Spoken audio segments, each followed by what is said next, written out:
Bismillahirrahmanirrahim.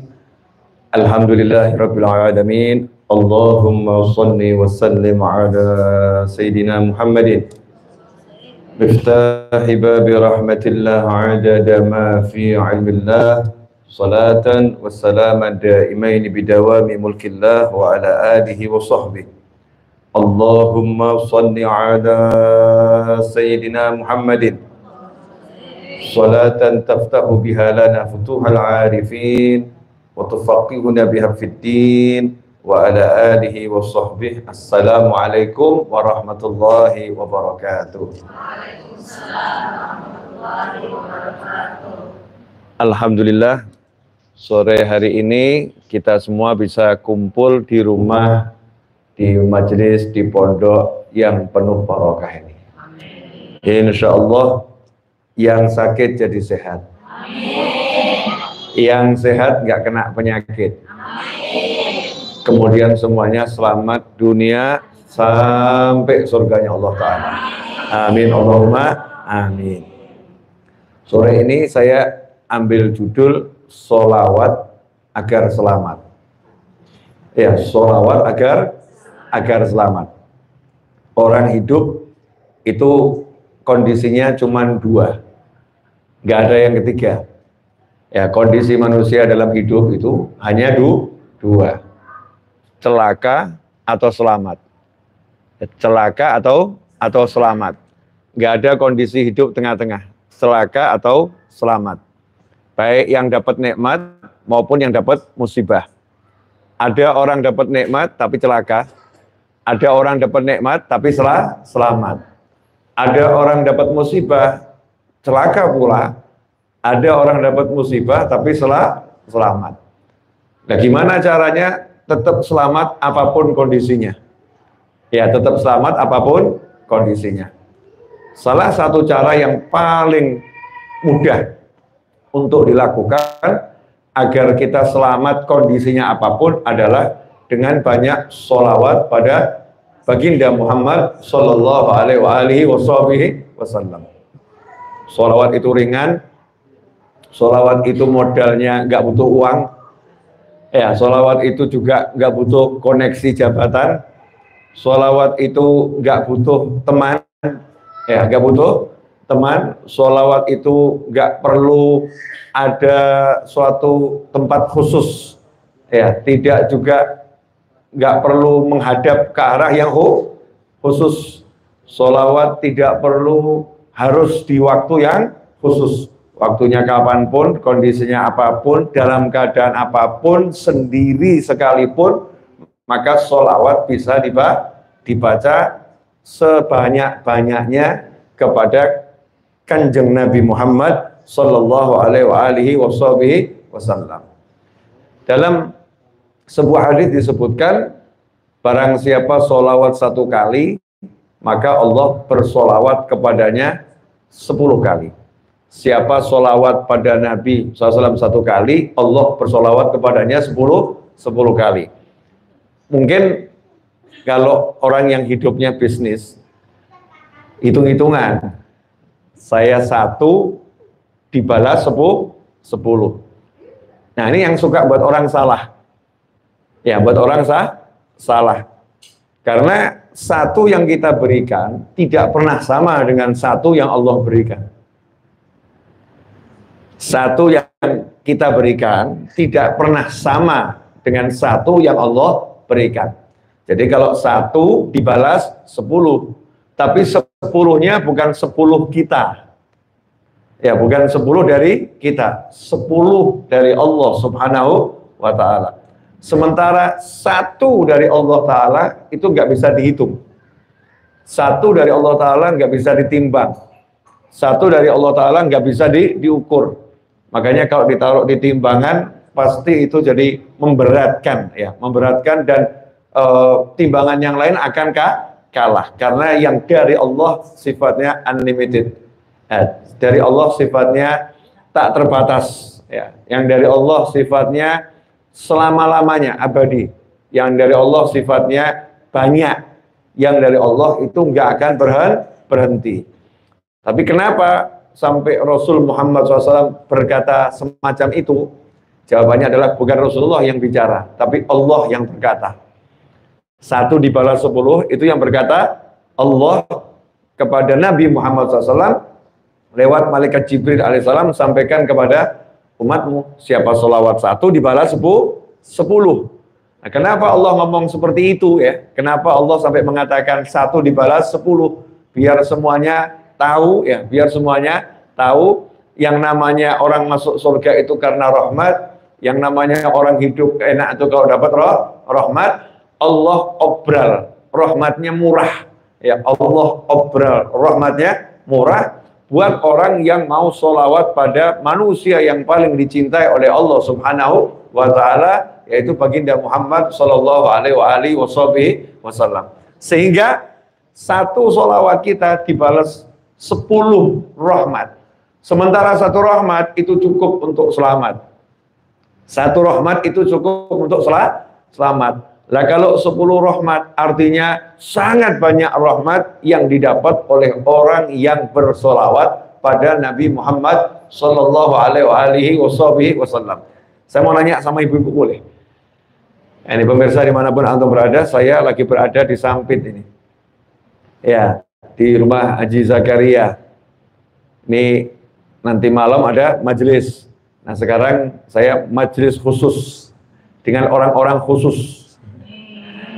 Majelis khusus dengan orang-orang khusus, dan juga dengan teman-teman yang di rumah masing-masing lewat YouTube ini juga khusus, karena yang lain mungkin nggak lihat kalau nggak tahu ya, yang tahu lihat, berarti yang saat ini tahu orang-orang khusus ya, yang diberi oleh Allah Ta'ala kemudahan untuk belajar ya, untuk belajar, dan saya diberi kemudahan untuk mengajar. Saya mau nanya 1 hal saja, tidak banyak. Ibu sayang enggak sama anaknya?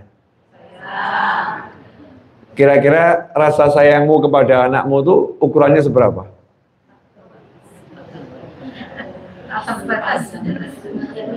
Tak terhingga, tak terbatas ya. Itu kan kata-kata ya. Jawabannya cukup sebagai bukti aku rela melahirkannya walaupun belum jelas wujudnya. Betul ya? Belum jelas anak ini nanti jadi apa, belum jelas anak ini nanti bagaimana, belum jelas anak ini seperti apa, tapi seorang ibu rela mengorbankan nyawanya demi anaknya yang belum jelas. Artinya apa? Saking sayangnya sama anaknya, ibu itu rela melakukan hal-hal yang gak enak buat dirinya. Hamil 9 bulan itu gak enak, melahirkan itu taruhannya nyawa, dilakukan karena sayang, rahmah ya, karena sayang pada anaknya tersebut atau calon anaknya tersebut. Karena sayangnya, maka salah satu bentuknya siap mati demi anak. Siap mati demi anak, itu contohnya. Nah kalau sayangnya satu ibu saja sedemikian hebat dan gak ada batasannya, kira-kira sayangnya Allah seperti apa? 1 rahmat itu Allah bagi bisa menjadi kasih sayangnya seluruh makhluk Allah ini. Ibu pada anaknya, hewan yang satu dengan hewan yang lain, manusia yang satu dengan manusia yang lain, itu 1% rahmat. Nah kira-kira kalau 99% rahmat lainnya itu ditunjukkan sama Allah, kira-kira sayangnya Allah seperti apa? Gak bisa dibayangkan ya, gak bisa dibayangkan. Nah Allah bilang, siapa yang sholawat, saya kasih rahmat itu. Siapa yang sholawat, saya kasih rahmat itu. Jumlahnya banyaknya luar biasa. Berarti orang yang sholawat itu kira-kira celaka atau selamat? Selamat. Gimana contohnya? Ini contoh biar paham maknanya disayang. Bu, maaf, agak jorok, boleh ya? Ya, karena emang harus contohnya yang jorok-jorok begini. Kalau nggak pakai contoh yang jorok, nggak paham-paham. Ya, itu jorok atau enggak jorok? Jorok. Itu bahasa Amerika ya Jepang ya ya, bahasa dunia ini dimanapun itu menjadi bahasa bayi internasional. Satu kata mungkin mengucapkannya agak beda-beda dikit tapi sama.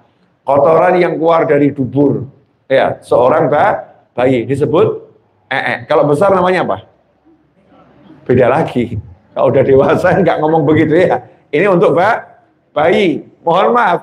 Kalau bayinya kemudian nya itu nggak jelas bentuknya, masih bayi ya, sakit perutnya.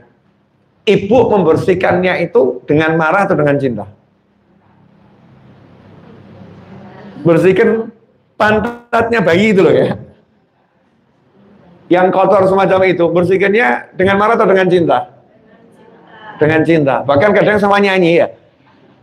Kadang sama nyanyi, dibersihkan. Setelah itu dikasih apa itu? Dikasih harum-harum. Pantatnya bayi itu. Dikasih harum. Benar begitu? Saya nggak pernah jadi ibu soalnya. Yang paham kan ibu-ibu. Sebagian besar mungkin sudah lupa caranya. Yang di depan saya ini mungkin sudah lupa caranya. Udah terlampau lah, lama.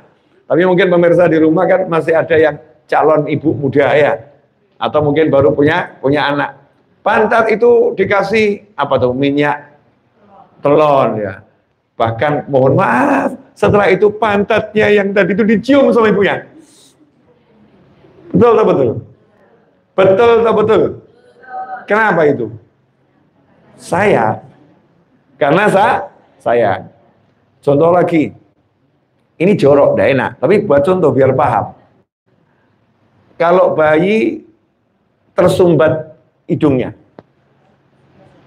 karena adanya umbel, ya bahasa yang nggak enak lagi, sengaja saya pakai bahasa jorok, umbel, kotoran yang ada di karena pilek tuh ya, yang warnanya lendir hijau, ya menyenangkan itu ya, lendir hijau menyenangkan.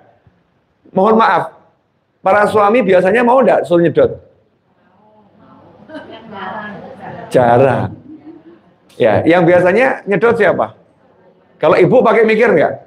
Enggak, langsung disedot. Biar apa? Biar anaknya selamat. Karena apa? Sayang.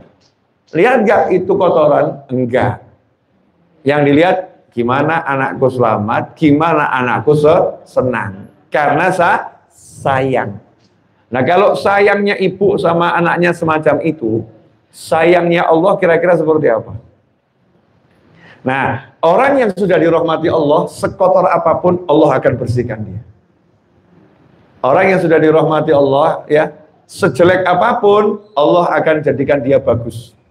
Kalau pantat bayi yang tadi kotor dibersihkan dan diwangikan, kalau manusia yang penuh dosa, Allah akan ampuni dosanya dan akan harumkan namanya.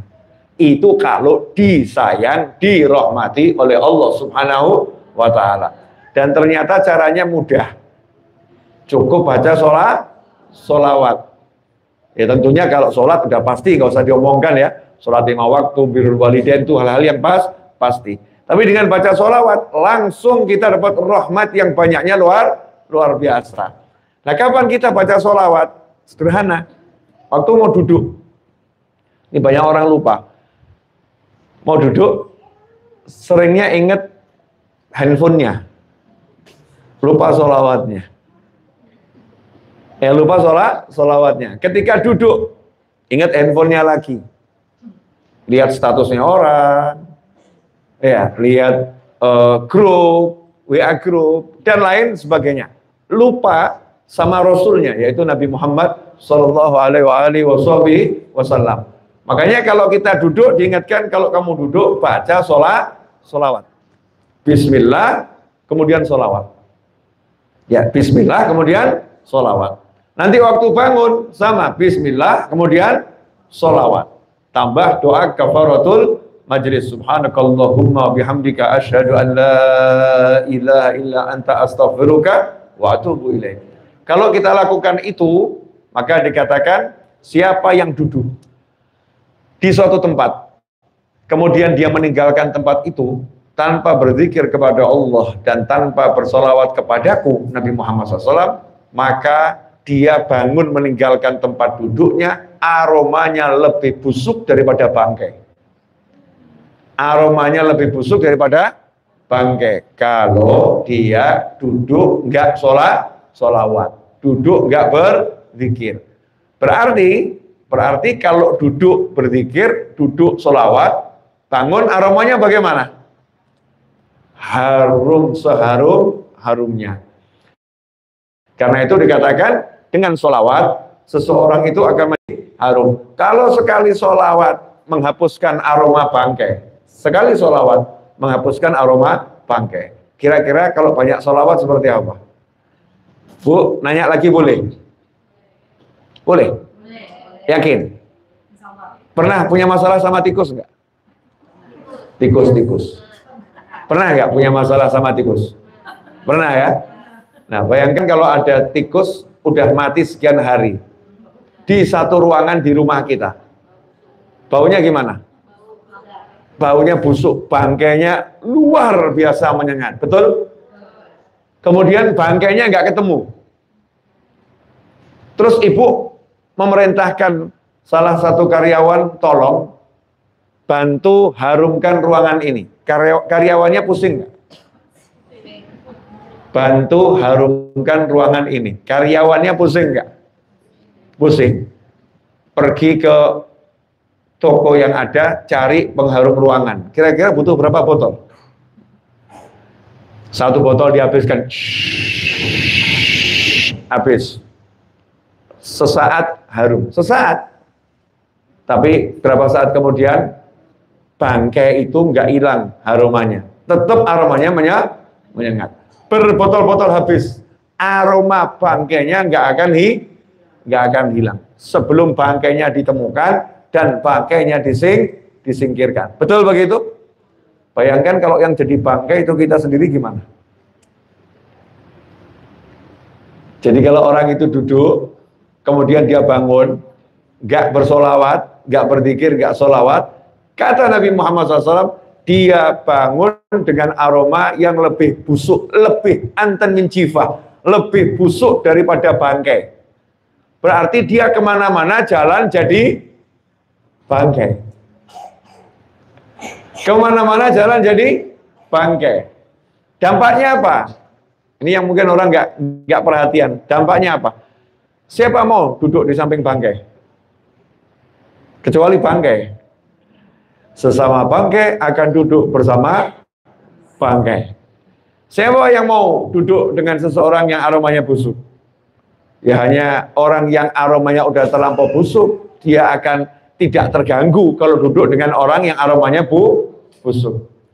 Tapi kalau orang yang harum, orang yang normal hidungnya akan menjauhi aroma yang busuk. Spontan, dia akan menjauhi. Dan ketika dekat dengan aroma yang busuk, hatinya juga jadi nggak enak. Pikirannya jadi nggak enak. Karena itulah orang yang tidak bersolawat pada Nabi Muhammad SAW, ketika dia duduk dan bangun dari duduk, tidak disadari, dia sedang membuat dirinya dalam kondisi yang sangat tidak enak. Makanya kalau ada orang suka sumpek-sumpek nggak jelas, suntuk-suntuk nggak jelas, cek saja, tadi duduknya sholawat nggak? Kalau duduknya nggak sholawat, ya pantas. Lawang lagi jadi bangkai, makanya hatinya dikerumuni oleh lalat. Lalatnya apa? Yaitu syaitan. Hatinya menjadi tempat tujuannya setan. Setan nggak usah cari mangsanya, karena mangsanya udah manggil-manggil. Ini aku aroma busuk, aku adalah kawanmu. Maka setannya berdatangan. Kemudian setannya tinggal di sana. Bayangkan bagaimana hati seseorang yang dikerumuni oleh setan. Yo pasti nggak enak. Kita seger bersemangat, hidup ini bangkai tubuh kita singkirkan dulu. Gimana cara menyingkirkan? Ya caranya sederhana, baca sholawat pada Nabi Muhammad Sallallahu Alaihi Wasallam. Salah satu kumpulan sholawat. Ya, kumpulan sholawat yang luar biasa adalah kitab Dalailul Khairat. Ya, salah satu kumpulan sholawat yang luar biasa adalah kitab Dalailul Khairat yang dikarang oleh Syekh Jazuli. Kitab itu sudah dibagi hizib hari Senin, hizib hari Selasa, hizib hari Rabu, hari Kamis, hari Jumat, hari Sabtu, hari Ahad. Sehingga kalau kita baca hizibnya setiap hari, hari demi hari kita ikuti, berarti sepanjang hari kita bersolawat pada Nabi Muhammad Sallallahu Alaihi Wasallam. Syekh Jazuli mengarang Dalailul Khairat awalnya bukan karena gimana ya, mau jelaskan ya. Jadi ada sebabnya gitu. Sebabnya kenapa beliau ngalang Dalailul Khairat, padahal beliau ulama besar. Ulama besar yang ahli tafsir, ahli fikih, yang ahli hadis. Tapi kenapa karang buku tentang sholawat, menyusun sholawat. Ya, menyusun sholawat. Disebutkan dalam sebuah kisah, Syekh Jazuli rahimahullah sebagai seorang ulama besar melakukan perjalanan keluar kota. Nah, dulu orang kalau keluar kota itu nggak seperti sekarang. Sekarang rest area, kalau kita jalan tol, itu rest area itu banyak dan lengkap. Mau ke toiletnya ada, mau makan ada. Kalau nggak jalan tol, alhamdulillah, sepanjang jalan masjid itu banyak. Mau numpang istirahat, mau sholat, mau mandi, lengkap ya di masjid. Warung juga banyak. Nah, kalau dulu jalan di Padang Sahara, kalau air bekal habis, mikir. Ya, air nih, kalau habis airnya, mikir, karena sumber hidupnya di situ. Kemudian untuk wudhunya juga harus cari air dulu. Gak bisa mengatakan saya mau tayamum. Cari air dulu, kalau nggak ada, baru nanti tayamum. Nggak punya air kalau habis. Suatu ketika Syekh Jazuli dalam perjalanan, beliau kehabisan air. Ya, kehabisan air dan mau wudhu, menemukan sumur. Ketemu sumur, yang jadi masalah sumurnya ada, talinya sama timbanya nggak ada. Masa mau nyebur dulu? Ya, mungkin bisa nyebur tapi nggak bisa naik. Ya, seperti Nabi Yusuf alaihissalam diceburkan, nggak bisa naik. Nunggu orang nanti yang mengulurkan timba diangkat. Maka Syekh Jazuli saat itu berpikir, ini air ada, tapi tidak ada timbanya, maka harus cari timba. Ya, cari timba. Dalam keadaan keliling muter cari timba, datang anak kecil. Ya, mungkin seumuran adik kecil. Jalan gitu, terus nanya, Bapak kenapa kok kelihatan seperti orang bingung? Saya mau wudhu, airnya itu ada tapi nggak ada timbanya. Oh, itu masalahnya. Iya. Anak kecil tadi dengan santai jalan ke arah sumur, kemudian sumurnya diludahin. Ludahin kecil gitu ya. Yang terjadi, air yang di bawah naik ke atas. Airnya naik ke atas sampai tumpah-tumpah. Syekh Jazuli kaget. Ini anak kecil kok punya karomah yang luar biasa. Maka beliau wudhu dan ngambil air secukupnya buat bekal. Setelah itu nanya sama anak tadi, Nak, saya mau nanya, caranya gimana ini biar bisa ngangkat air tadi, kamu pakai ilmu apa? Nah, anak kecil tadi jawab, Bapak, urusannya udah beres, gak usah banyak nanya. Ya, urusannya udah beres, gak usah banyak nanya. Muslim yang baik itu gak nanya-nanya sesuatu yang bukan urusannya. Urusanmu kan mau wudhu, urusanmu mau wudhu, sudah selesai. Jadi gak usah banyak nanya. Anak kecil tapi ternyata punya lidah yang tajam gitu ya. Lidah tajam yang penuh hikmah nih. Menyentil seorang ulama yang luar biasa ilmunya. Maka Syekh Jazuli mengatakan, enggak, kamu harus kasih tahu saya. Harus kasih tahu saya caranya gimana. Anak tadi balik nanya lagi, kamu siapa sih kok banyak nanya aja? Ya, kamu siapa? Maka dijawab, saya Syekh Jazuli. Anak kecil tadi balik nanya, kamu Syekh Jazuli ulama besar yang terkenal itu? Ya, ahli tafsir, ahli. Iya. Ya Allah, orang ilmunya semacam itu kok begini aja nggak bisa. Ya, ilmumu luar biasa, gini aja kok nggak bisa. Disentil lagi gitu ya. Jadi buat anak kecil ini urusan yang sangat kecil.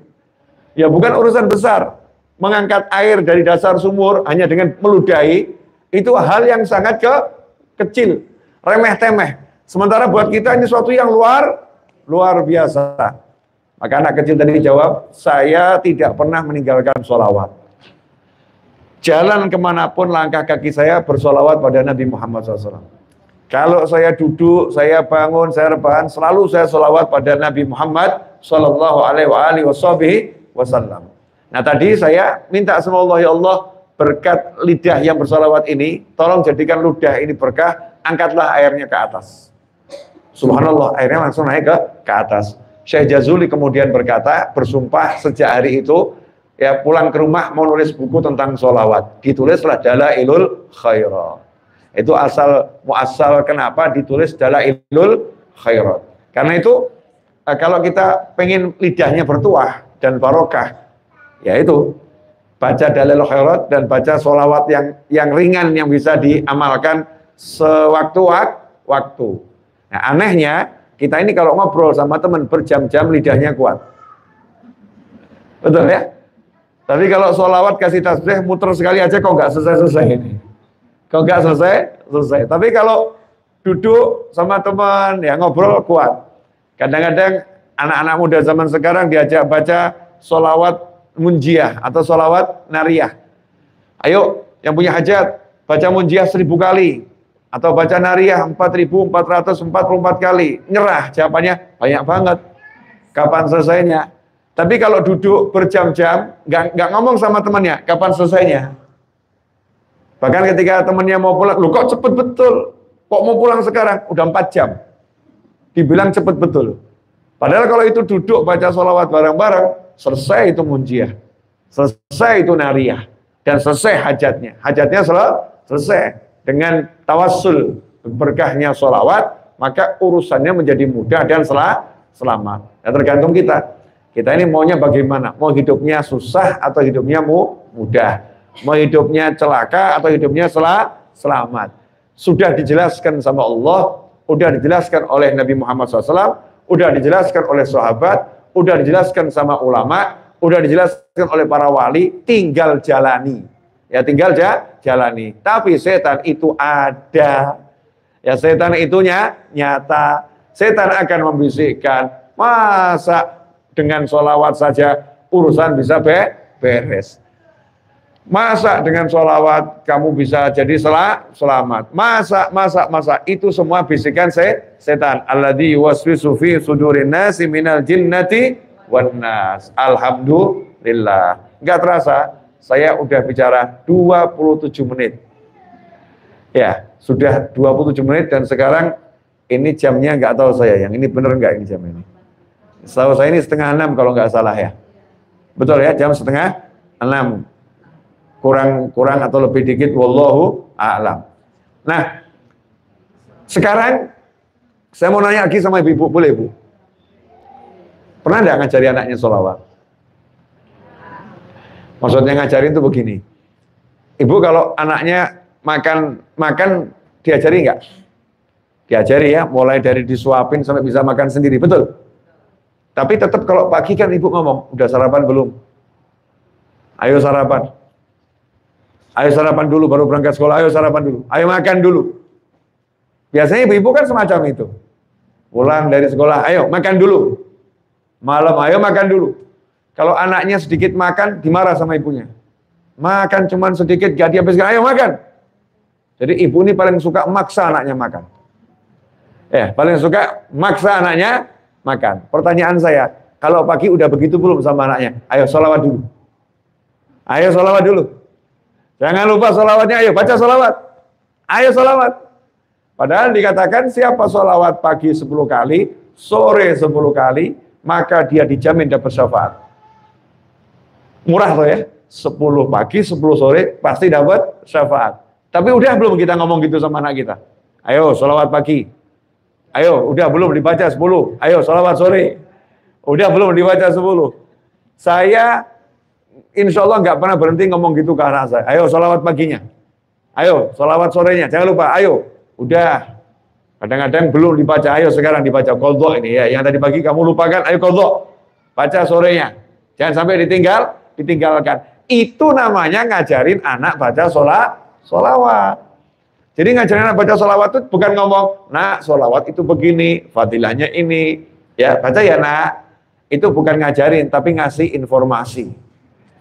Ya ngasih informasi. Ngajarin itu sampai bisa mengamalkannya istiqomah.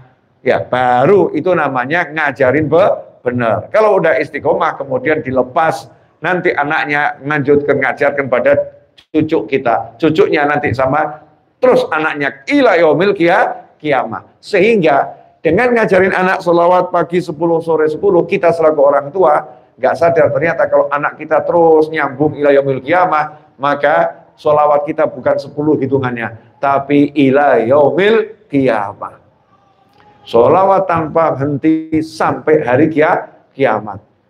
Pahalanya seperti apa kira-kira? Nggak bisa diukur. Ya, nggak bisa diukur.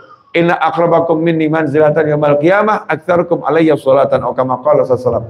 Di antara kalian semua yang paling dekat kedudukannya denganku di hari kiamat adalah yang paling banyak sholawat kepadaku. Karena itu orang yang sholawat ini, ya gimana mau ngomong ya, praktekkan aja lah. Kalau dipraktekkan betul, hidupnya selalu ditolong. Ya, belum sempat minta tolong, sudah ditolong. Saya punya satu cerita boleh untuk menutup kajian sore hari ini. Ya, saya itu pernah naik mobil dari Solo ke Jakarta, mobil kecil, waktu belum ada tol itu. Kebetulan ada hujan, sehingga lubang nggak kelihatan. Ban mobil saya pecah. Pecahnya 2 bagian depan, itu jam 12 malam, gelap. Akhirnya saya dalam kondisi pecah saya nepi, saya terus cari tumpangan. Ada orang naik motor, saya numpang, cari tukang tambal ban. Ketemu agak jauh. Tukang tambal bannya nggak ada, yang ada kios tambal ban yang tutup. Ya, kios tambal ban yang tutup. Kemudian saya asal-asal untung-untungan gitu, siapa tahu rumah di belakangnya rumah pemilik tambal ban. Jam 2 atau jam 1 malam tuh saya ketuk rumah orang, nggak kenal nih siapa. Assalamualaikum, dibukain pintu, kemudian akhirnya betul ternyata tukang tambal bannya. Mas, mau nggak tambal ban saya? Singkat cerita, saya kembali diboncengkan sama masnya tadi ke tempat mobil saya ditambal. Itu subuh baru selesai. Subuh baru selesai.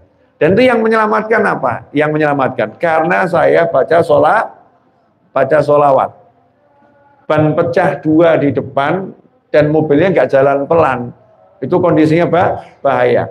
Nah, yang menarik, ternyata dengan sholawat tadi, saya berdiri di pinggir jalan, ada orang yang dihadang juga mau berhenti nolong. Padahal itu gelap gulita malam hari di pinggir hutan. Biasanya kan orang takut, jangan-jangan ini perampok.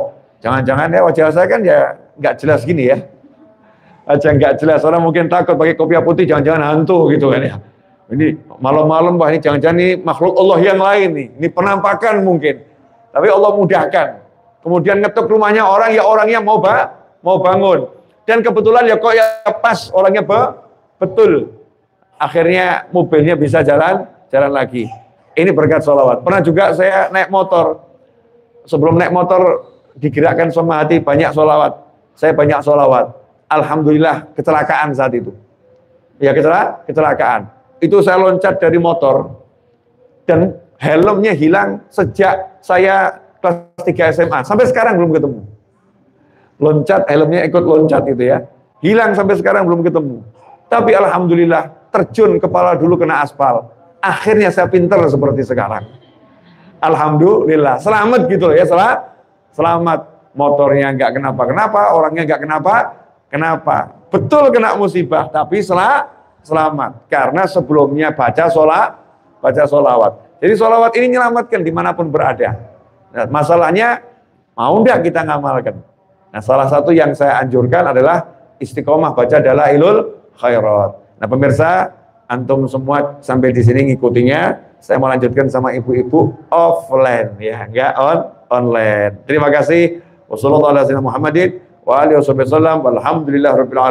Wassalamualaikum warahmatullahi wabarakatuh.